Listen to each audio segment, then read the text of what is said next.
Le chantier de la future réserve d'eau de Sainte-Soline, prévu sur ce terrain, n'a pas encore démarré, que les opposants sont déjà sur le pied de guerre. La grosse question qu'on pose aujourd'hui, c'est la bataille de Sainte-Soline aura-t-elle lieu?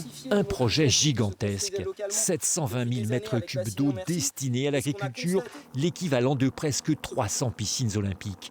Alors ce matin, le collectif Bassines Non Merci a réuni syndicats et organisations environnementales pour réfléchir à une stratégie pour stopper ce projet. On va continuer à faire comme on fait depuis 5 ans, à ce que l'ensemble des mouvements qui sont opposés aux bassines puissent le faire avec leur culture et leurs armes. Un jour J, on se retrouvera tous ensemble pour se donner les moyens sur le terrain de stopper efficacement le chantier et ce de manière définitive.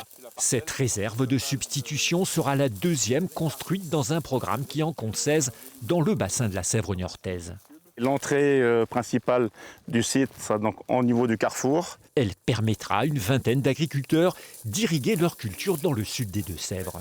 L'eau est un facteur indispensable pour assurer nos systèmes fourragers et de produire de façon autonome sur l'exploitation. Avec une sécurisation de système comme ça, on est beaucoup moins dépendant des marchés extérieurs. Logique économique contre bon sens écologique, la sécheresse subie cette année a renforcé les convictions des opposants. C'est pas avec des bassines où on va faire des réserves, où on va pomper dans la nappe à un moment donné que ça va permettre de changer le problème. Si on veut arriver à avoir un meilleur accès à l'eau et un meilleur partage de l'eau. Il en faut pour l'eau potable, il en faut pour les éleveurs, il en faut pour d'autres usagers et il en faut aussi pour la nature. Les travaux de la réserve devraient démarrer d'ici quelques semaines.